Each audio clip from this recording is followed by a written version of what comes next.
Saichi was a fat, disgusting, lonely loser that was bullied by everyone for the way he looked. One day, the god of the world made an announcement and gave everyone a power before sending them to a new world.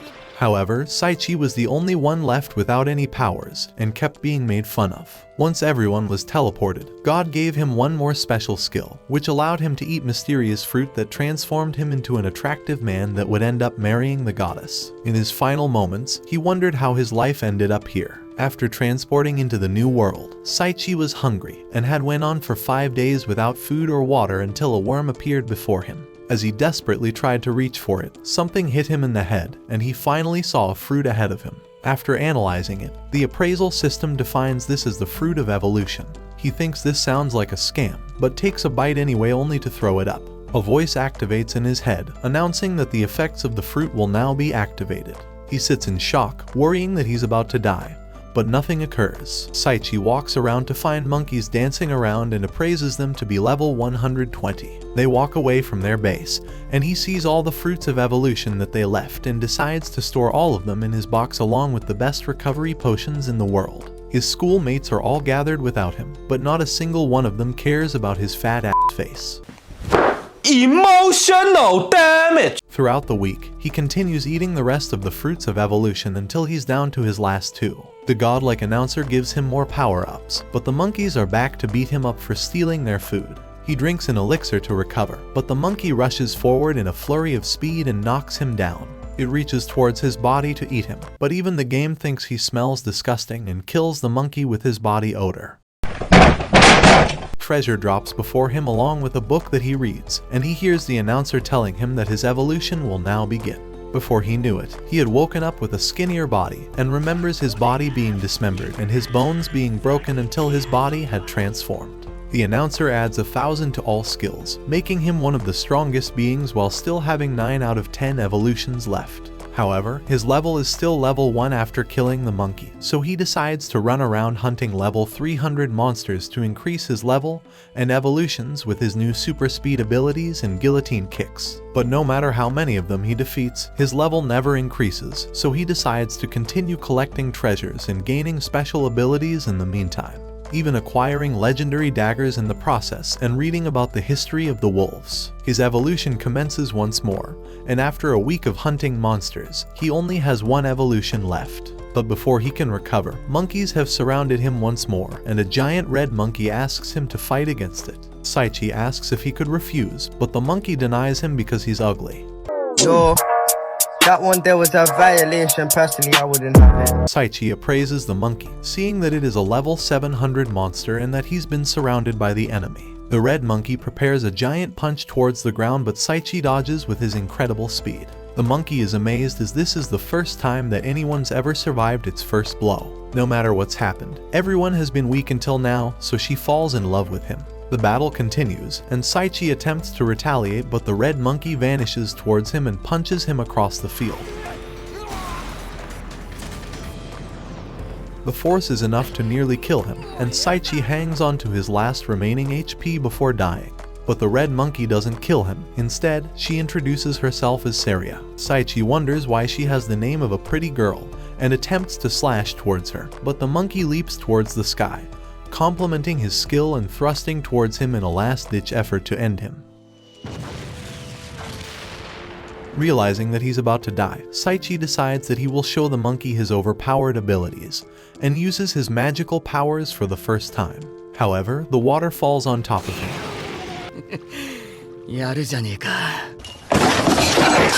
And the gorilla begins launching a barrage of attacks to end Saichi. The flurry of punches nearly knock him out, but he remembers everyone at school bullying him and calling him a pig. So in his last moments of desperation, he realizes that he must think of an ability that will end this fight. As the last punch is ready to end him, he raises his armpits and releases his disgusting odor. The monkey's punch stops in its track, and Saria tells him that she will take him and marry him. However, this is nothing like the future he remembers having, and wonders how things took a turn to this way. Saria brings him to her house and tells him to eat up, but Saichi continues trying to tell her that he's a human and that they can't get married because they're completely different species. However, the food is good enough to make him forget everything he just said, and notices that Saria is able to sew his clothes back up like a good wife. He tries to tell her that she would be a great wife if she married a gorilla, but she tells him that he should just marry her. After weeks of being trapped with Saria, he wonders how he could manage to escape Saria, and realizes that there are places for him to escape. His scheming is interrupted by Saria as she tells him that he's too ugly to date a human girl, so he might as well date a monkey because he looks like one. You're a victim! Later on, the great escape plan will finally go into effect now that she's distracted.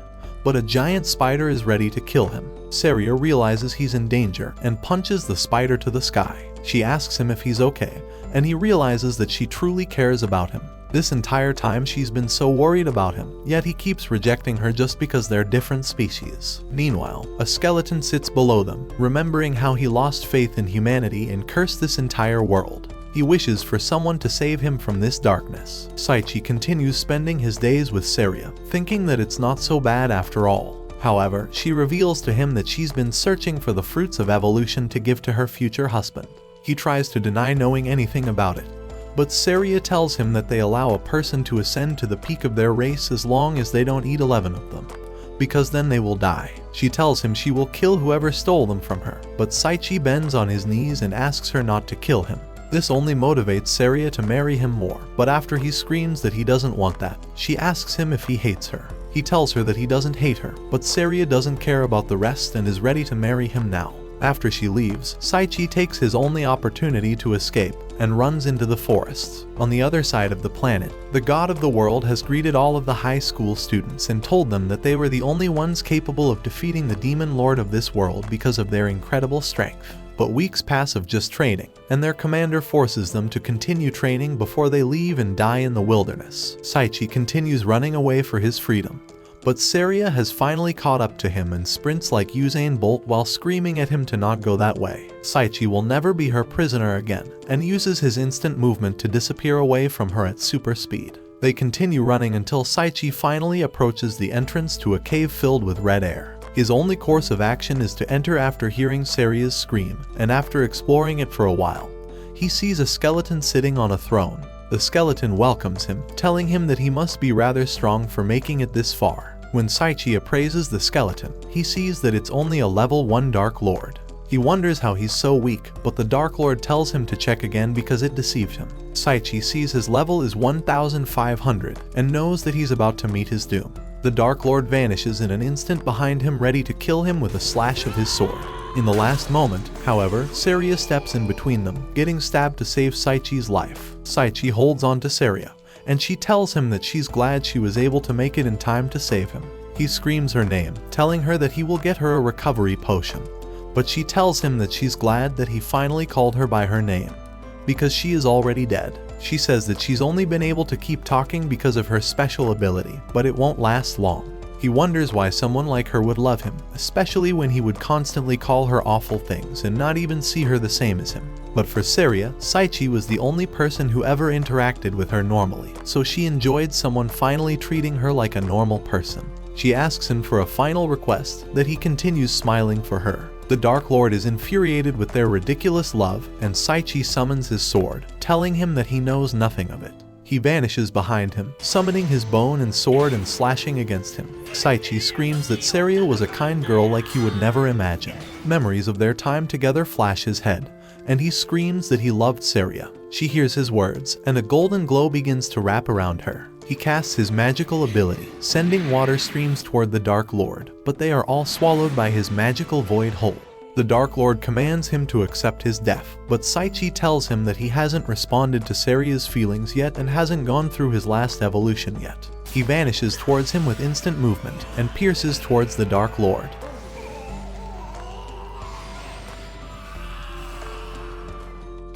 The Dark Lord accepts his defeat, telling him that he's grateful for finally helping him escape from this prison. Before his eyes, Saichi sees the Dark Lord reuniting with his loved one, and they disappear together.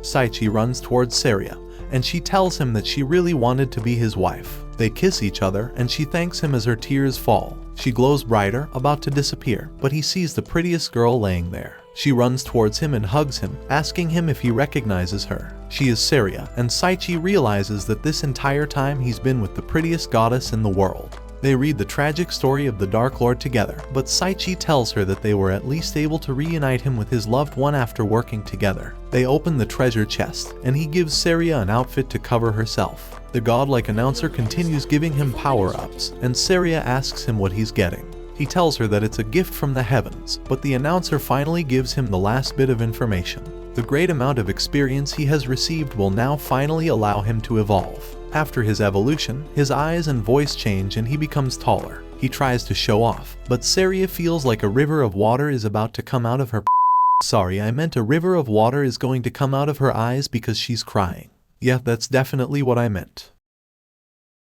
Saria promises that she will be with him wherever he travels, but a mysterious animal comes to interrupt them. He awards them for defeating the Dark Lord, giving a travel set like this is some MMORPG and new outfits. They get teleported away and arrive into a world filled with grass. Together, they head off to start their new adventure. But before they can reach the town, they have an encounter with a random slime which Saichi ends with a single blow. He finally levels up, and a light comes flashing from his eyes. The helmet transforms into a black robe, and a note falls from inside. The sheep congratulates him on finally leveling up, and tells him that this helmet evolved with him and will cover how monstrously strong he is compared to everyone. But before leaving, he leaves him with a final surprise and blows this letter up. They finally arrive at the town, and Saichi asks a local man about the Adventurers Guild. However, the man warns him that he should avoid going to the guild if it's the last thing he does because of how terrible it will be. The man welcomes them to the capital, and they decide to completely ignore his advice and go to the guild.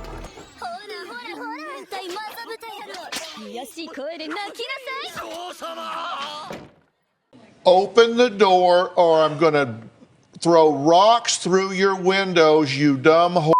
Saichi thinks that this is definitely the guild and opens the door again. He sees that this guild is just filled with nutcases going crazy, and Saria asks to see what's inside. Saichi is about to run away with her, but the guild master comes and shows off his muscles, telling them that they are welcome to come register with the guild, and slowly pushes them inside the guild with his flexing. The guild master informs Mrs. Plot that they have a new member, and she introduces herself as Eris the receptionist. Saria encourages him to register with the guild while considering that everyone else is enjoying themselves here. They join the guild, but a group of 3 bandits come inside and begin picking on Saichi. They hold him, telling him that they want him to come with them for a bit. The men escort him out with their bats and brings him to a muscular man. They force him to take his cloak off, and they all think he's hot. They ask him if he would like to develop Plot and that it'll be fine once he gets used to it. What do you mean by that?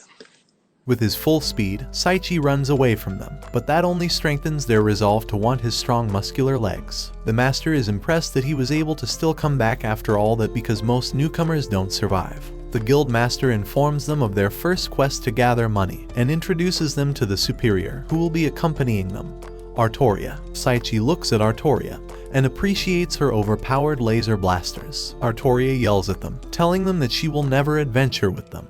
But the master tells her that he was able to survive those weird bandits, so he can definitely survive her calamity. She reluctantly agrees to help them and introduces herself as Artoria the Calamity. They walk to start their first quest and head to an orphanage. Saichi walks around with Artoria and wonders why she's walking so far ahead of everyone. A boy runs by and trips, and while Artoria is trying to treat him, the logs behind her fall on them. Saichi runs to see if they're okay, but notices that Artoria already knew that something bad was going to happen. She's disappointed by herself. They head to start their next quest, but as Saichi walks towards the ruins, they all fall on top of him. Artoria kneels in despair. She thinks that it's all her fault because she's always had the name of Calamity attached to her. She even blamed herself for her parents' death and spent her entire life in loneliness without depending on anyone because of this curse attached to her. Saichi's arm comes out of the rubble, and Artoria yells at him for doing things on his own without directions because it could get all of them killed. She runs away after screaming at him, and he believes that she's actually a really kind person.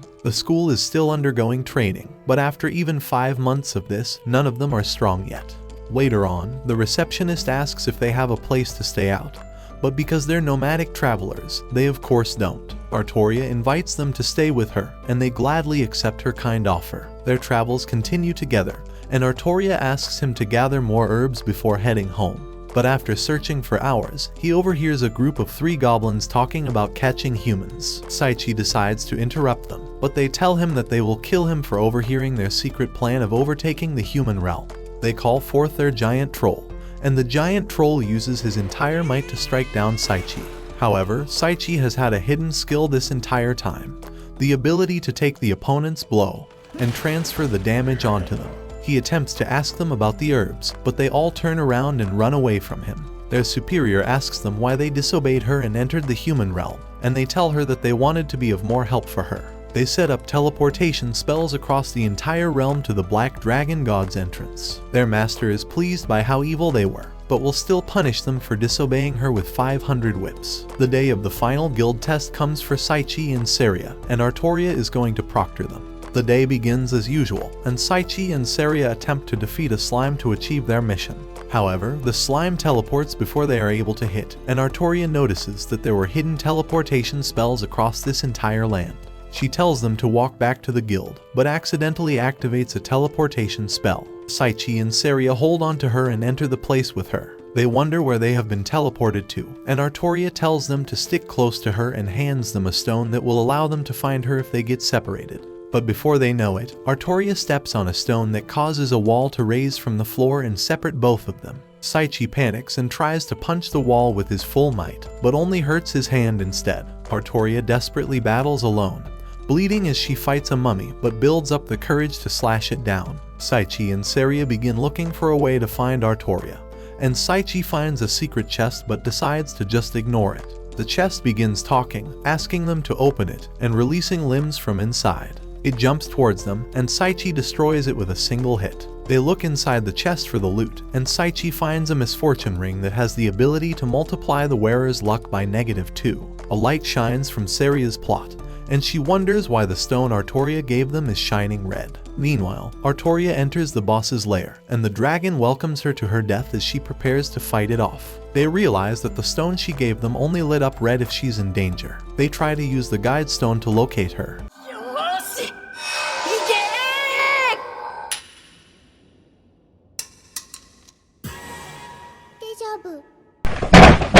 Saichi punches at the wall again, and Saria asks him what to do, but he continues just punching at the wall. Artoria continues being destroyed by the dragon, but she continues to have a strong resolve and won't give up until she's gotten back with her friends. A red aura begins to flow around her, and she screams that she will show him how her name became Calamity. Her energy radiates and her form changes. She launches towards the dragon, but he strikes her down. With all her energy, she continues trying to resist, but the dragon casts 3 blades that send her flying back towards the wall. Artoria is frustrated by her weakness, but continues using her ability to launch towards the dragon.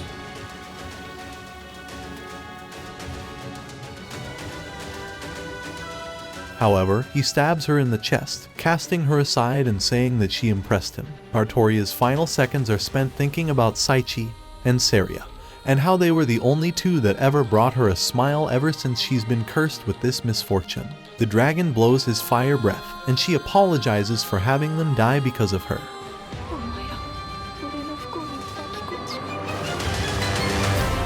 She hears Saichi's voice telling her that they're here to save her. The dragon prepares another blow, but Saichi teleports away with his instant movement. He attempts to get closer to the dragon, but the dragon's energy attacks ward him off. After appraising the dragon, Saichi sees that the dragon's level is over 5,000 and realizes that he's about to be screwed. The dragon whips his tail, and Saichi narrowly teleports away. However, the dragon uses telekinesis to force Saichi to stay in one place, and blasts him towards the wall with his tail whip. Saichi throws up blood and falls down, wondering why none of his skills are activating right now. The dragon announces that he will end this fight, unleashing his most powerful spell, Hell's Inferno. Saria yells at him to use the water spell he used when fighting her, and he summons his legendary dagger and brings a giant waterfall to fall onto the dragon. The dragon is angered by this, unleashing his fire breath towards Saichi. Saichi flashes away, activating his ultimate skill Gale, but the dragon forces him to stay locked in place once again. He forces his mind to move, and the godlike announcer gives him the skill of intimidation resistance and allows him to move freely. He unlocks the ultimate skill one with the sword and rushes towards the dragon.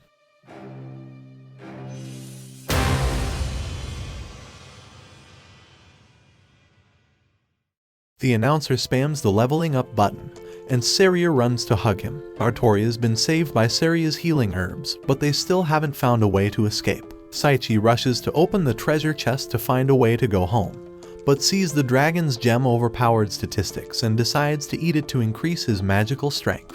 He opens the treasure chest, finding another black coat to wear like he's Kirito. The rewards bunny appears from a letter again, and teleports them out of the dungeon they were just in. Artoria wakes up and screams at Saichi to let her down, but then apologizes for having them get caught up in her misfortune. She shows him her luck points, and he sees that it's negative 2 million. But it doesn't end there. Artoria's misfortune has been with her since she was young, and has always affected the people around her. She apologizes for bringing them all this misfortune, but Saichi tells her that she's never brought them misfortune, and Saria agrees. A few days pass, and Saichi looks for Artoria, who disappeared since then.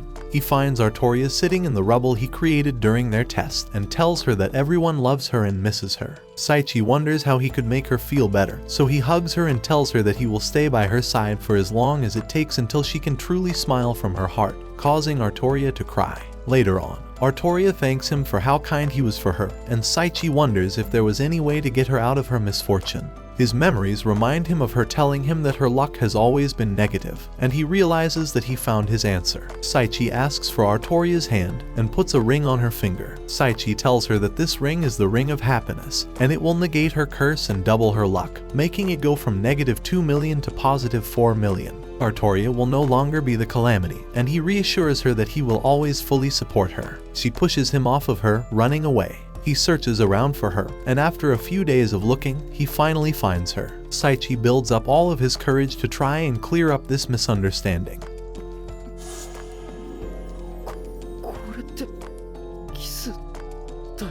Artoria understands that he didn't give her this ring because he felt like she was bad luck for him, but tells him that she doesn't care about all of that because she's fallen in love with him. She knows that he has Saria, but asks him if she can still be by his side, even if she's not the most ladylike girl. Saichi realizes that he can't choose between the two of them, so he pushes her back.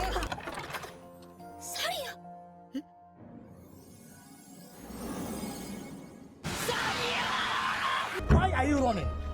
Why are you running? Saria tells him to accept her. Saria is a little sad she won't be able to have him all to herself, but knows that she was never able to monopolize him in the first place. Saichi thanks Saria for being the best girl, and Saichi turns to Artoria, but she tells him to call her R because that's what her close friends call her.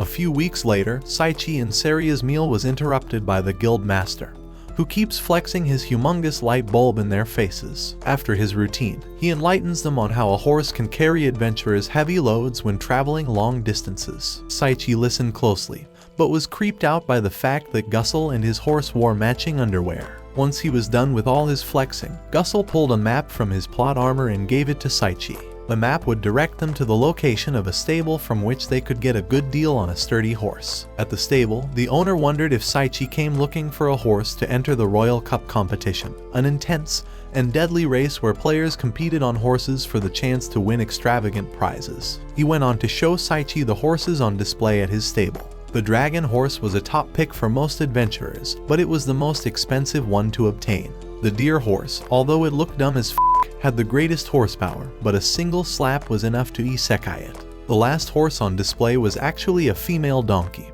whose violent behavior over time made it unappealing to potential buyers. The donkey believed that only those she deemed worthy were allowed to touch her, let alone ride her. So, as the unworthy stable owner approached her and continued to tap her on the back, she quickly lost her temper and began pulverizing him with her hooves. Saichi watched the donkey as it continued torturing the man, and he wished for a means of communicating with her. At that moment, the appraisal system announced to Saichi that he had unlocked the skill to comprehend all languages. With this skill, Saichi tried moving closer to talk with her, but she fired a deadly attack in his direction which nearly grazed him. She attempted to crush him a second time, but he grabbed a hold of her legs and threw her to the sky until she was forced to surrender. The donkey, Lulun, pledged to Saichi that she will obey him as her master. The stable owner tried stopping them from leaving after being sent into a coma. However, Lulun kicked the man through the wall, so he let them to leave together. Lulun was very excited, as this was her first time experiencing the outside world. She loved the kingdom, but loved Saichi even more for treating her to its amazing food. Journeying back, they came across a distressed girl called May. A fellow painter, Clay Berger, wouldn't stop persuading her to enter the charity painting competition. It was scheduled to take place a month after the Royal Cup competition and would feature paintings from various artists around the kingdom. May, however, felt her paintings weren't good enough at such a prestigious contest. But Saichi encouraged her to enter, because he was also trying to overcome his fears and enter the Royal Cup competition. He said that if he somehow made it to the top 3, he hopes it would motivate her to overcome her anxiety. May's eyes lit up from Saichi's kind words, and she became determined to pursue her dreams. The day of the Royal Cup competition finally arrived, and Saichi geared up with Lulun, while his wives cheered him on from the crowd. Lulun, however, only cared about the 5th place prize, a large fish cuisine. All the other racers were more concerned about the prize for 1st place, which was a ticket to spend an entire day with the kingdom's beautiful Valkyrie warriors. The Valkyrie warrior in charge of the competition, Lorna, signaled a cannon fire to commence the race. As expected, the dumbass f***ing deer horses died of shock from the loudness of the signaling cannon. Lulun, who earlier on seemed passionate and focused, was barely pulling her weight on the track. She had looked forward to the 5th prize meal so much that the excitement of it made her skip her breakfast, so she was too tired to compete. Saichi was determined to boost May's confidence by finishing well in the race, so he grabbed a fruit of evolution and handed it over to Lulun. Instantly, Lulun regained her strength and began sprinting toward the other racers at an incredible speed. A certain racer summoned a pack of Grade B Grand Wolves and a Grade A Hell Wolf to stop the others from catching up. However, Lulun wasn't about to let anything come in the way of her devouring that delicious tambuli. She leaped to the sky and landed on the ground with such force that it sent all the Grand Wolves flying to their demise. As for the Hell Wolf, she charged straight at it with all her might, aiming right for the beast's honker, and it crashed to the ground with a mighty thud. The other racers, having witnessed what just happened, became petrified of Lulun and they forfeited the race as a result. This put Saichi and Lulun in the lead, and they emerged as the winners of the competition. Despite coming first and winning the cup, Lulun was very sad because she had missed out on the chance to grab a bite of the delicious tambuli. However, Saichi thanked her for coming through for him at the competition, and he assured her that he'll buy her some anyway. Lulun was touched by his compassion, and she fell into his arms, crying. Something changed though, and a bright light beamed around Lulun, transforming her into a beautiful unclad woman with 2 large dumplings. Saichi is lost for words after witnessing Lulun's transformation, and he tries to keep himself from staring at her massive plot cannons. Artoria and Saria stepped into the room and are shocked to see their husband alone with a naked lady. He tries explaining to them that the woman was Lulun, but Artoria smashed his head harder than he smashed her last night. Saria helped clear the air by revealing to Artoria that she was also once a gorilla until she ate from the fruit of evolution and turned into a beautiful woman. With this explanation, Artoria took a closer look at Lulun and became somewhat convinced about her true nature. She even took the liberty of escorting Lulun to the mall to get a makeover. Everyone had finally gotten over the weirdness from earlier on, and they began warming up to Lulun's new form.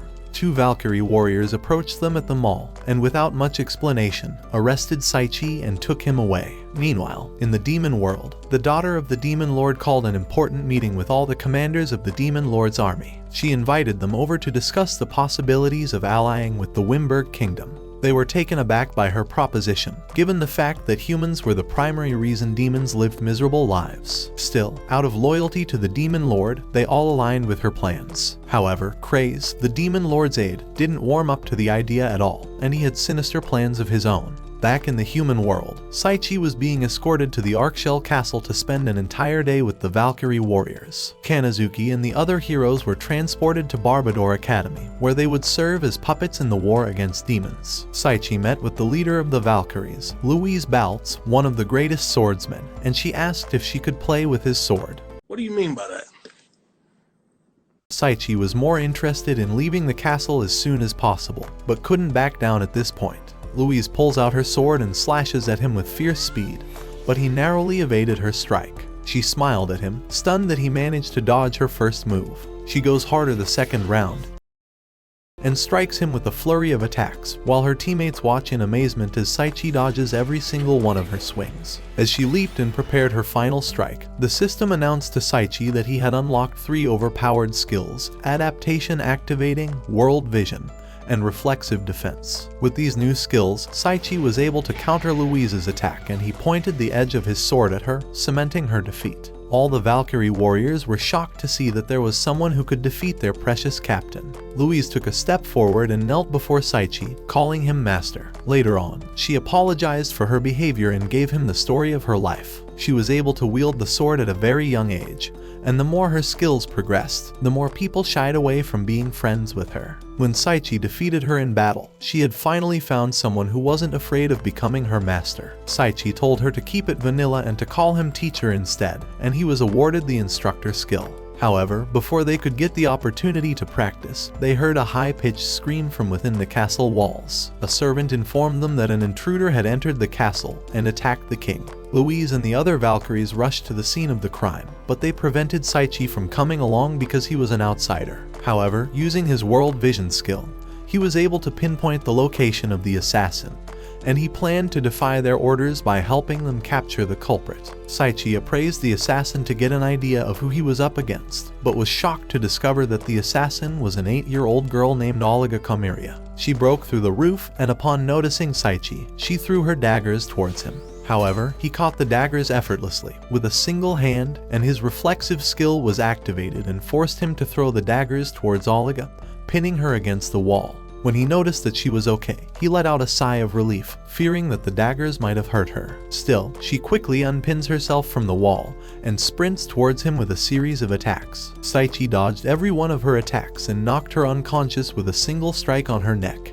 He presented her to Louise and the other warriors, who were also shocked to see how small the assassin was. However, Louise revealed that Olga had already used a mystical weapon called the Cursed Knife on the king, sending him to an eternal slumber. Feeling bad for how they cried for their king, Saichi was determined to find a way of helping them. When he arrived at his dorm, Saichi was shocked at the identity of the king. He was the nice fellow at the coffee shop who gave him relationship advice about how to make up with Artoria last week. Saichi wondered if he had honored the king properly, but Louise's older brother, Florio Baltz, begged him to heal their king back to normal. But in this world, there wasn't a spell that could heal curses, so he had to create one into existence. With his magic creation skill, he carefully visualized a spell that could counteract the effects of the Cursed Knife. Instantly, Saichi created a new spell called Invert Magic, and it replaced the king's curse of eternal slumber with a charm of eternal health. Seeing that Saichi was the one who healed him, the king promised to give Saichi anything his heart desires. However, Saichi humbly turned down his offer, but after the king continued insisting, Saichi asked if he could improve his magic and swordsmanship alongside Florio,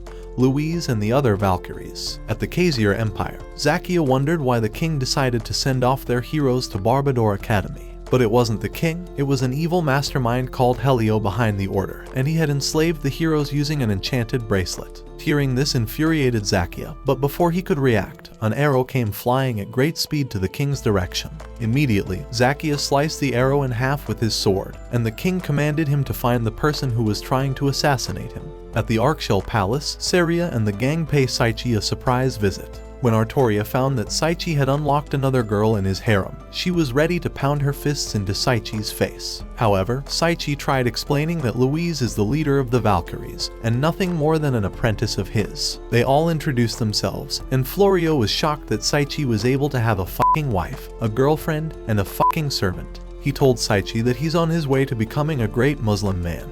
But Saichi has no idea what he's talking about. Meanwhile, Lorna was suited up and was determined to use every BDSM tactic possible to make Olga talk. Her initial attempts at psychological torture yielded nothing, so she cranked it up a notch by torturing Olga with a steaming plate of food. Olga could smell the food, but could do nothing to eat it as her hands and mouth were currently tied up. When Saichi heard her, he couldn't bear Lorna torturing the poor girl any longer, so he broke down the door and ended the interrogation. Louise reprimands Lorna for being too harsh, and she walks up to Olga, gently removing her blindfold, and she sees the food set on the table. Saichi tells her to eat up, but Olga is shocked that they would offer her a meal after the stunt she pulled on the king's life. Still, Louise recognized the collar on Olga's neck, which she referred to it as the enslavement collar. According to her, those who wore the collar were forced to obey commands from whomever had placed it on them. Saichi asks why they couldn't just rip the collar off her neck, but Olga answers his question by showing him what happens whenever she tries to do so.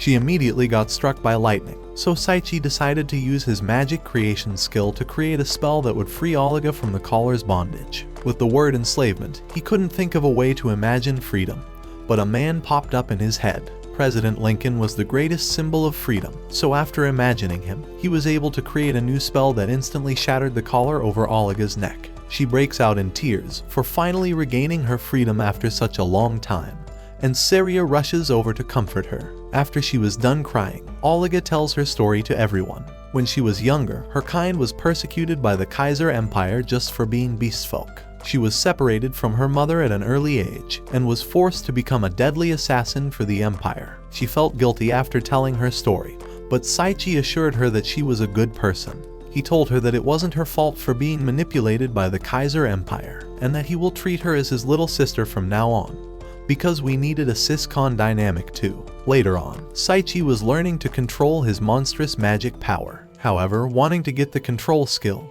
he ended up with the Endless Hell skill. Before he could recover, Gussel and Eris appeared before him. They introduced the Holy Mage Barnabas, the greatest magician known to have mastered all forms of magic, and also the principal of Barbador Magic Academy, which Kanazuki attends. They were discussing the Kaiser Empire's heroes enrolling into the academy when they were interrupted by a guard who reported the sighting of a horde of monsters at a neighboring village. With the hordes of monsters approaching the wall, the adventurers were preparing for the battle, and Olga approached Saichi, promising to do her best to save the country with the people she loves. However, Saichi requested her not to overexert herself. Gussel jumped from the wall while taking the initiative to lead the other adventurers against the monsters. All the adventurers followed, letting out a war cry, but the Holy Mage asked Saichi to sit back and observe. Gussel, Eris and her whip, the Rose Clan and other adventurers pushed through the wave of monsters with their special moves. The cafe owner appeared before the Beast King and slashed it, shocking Saichi, but the king revealed that he's actually a legendary assassin. Saria transformed her arms into gorilla mode and launched a gorilla punch. Artoria used one of her ultimate grade ice spells, Ice Prison, to turn her opponent into a chunk of ice. Lulun launched a fury of kicks,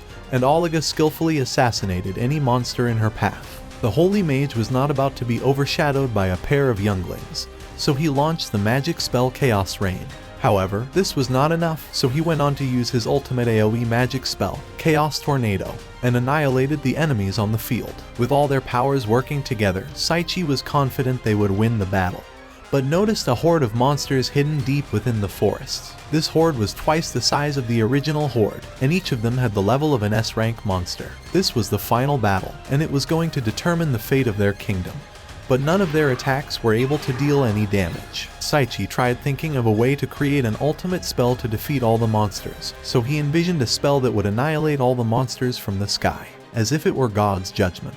However, nothing happened when he casted his spell, but the magic creation skill activated the judgment ability.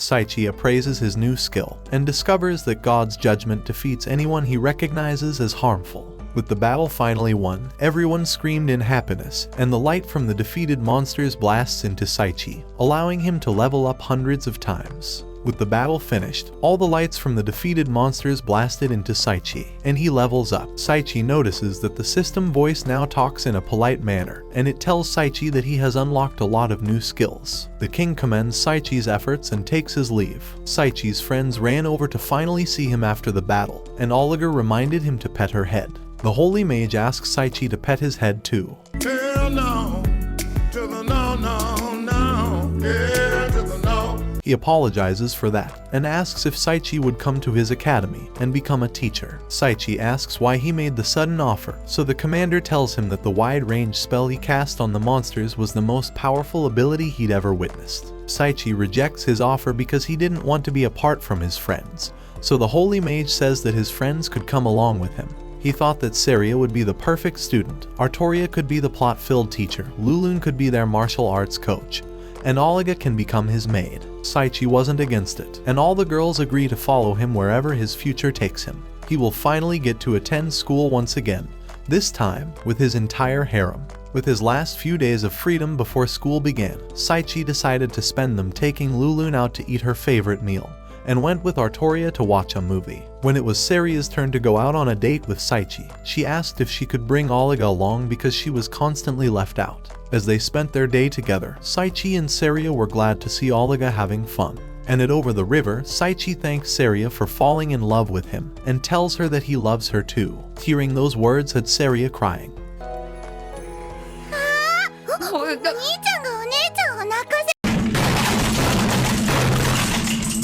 The kids call Saichi to play with them, and Saria thinks that she's the one who should be thanking him.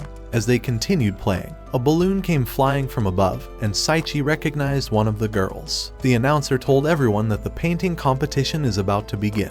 He introduces the judge to them, the infamous Master Leon Berger, and Saichi recalls hearing that name before. The announcer introduces the first contestant, Clay Berger, an artist who has won many competitions, and Saichi realizes he's the kid the girl was talking about. Clay reveals his painting to the crowd, and the entire crowd stares quietly at the piece of shit he created. Finally, it was May's turn to display her art, and she walked up anxiously. As soon as she revealed her painting, Saichi was frozen in place and saw a beautiful painting of himself looking like a gallant warrior of legends. She describes the person in the painting as her hero, and Saichi's head was about to swell so much that his ears started burning and itching. After the contest was over, Saichi congratulated May on winning first place, and May revealed that Leon offered her to study painting in the City of Art. Even though she had finally achieved her goals, she was sad she was about to leave. But Saichi tried cheering her up. She promises that once she's done studying art, she will allow him to release all of the ink from his pen onto her face, and will let him drag his pen all over her canvas. Louise and the Valkyries finally returned to the capital, but she was sad that Saichi was going to leave for the academy, wishing she could follow him. However, Saichi tells her that he doesn't need any more nutcases in his harem, but she could come visit him anytime.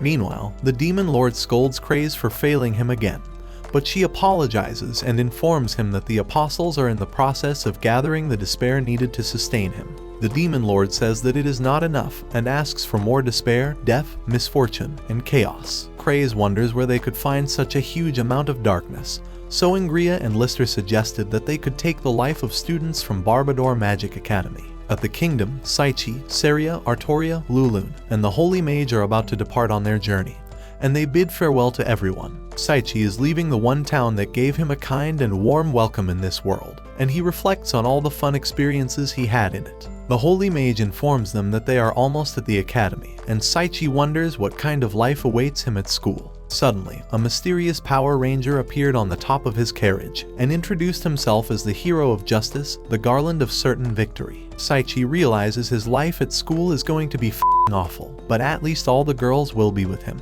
Watch this next video. Till next time, my fellow legendary plot masters.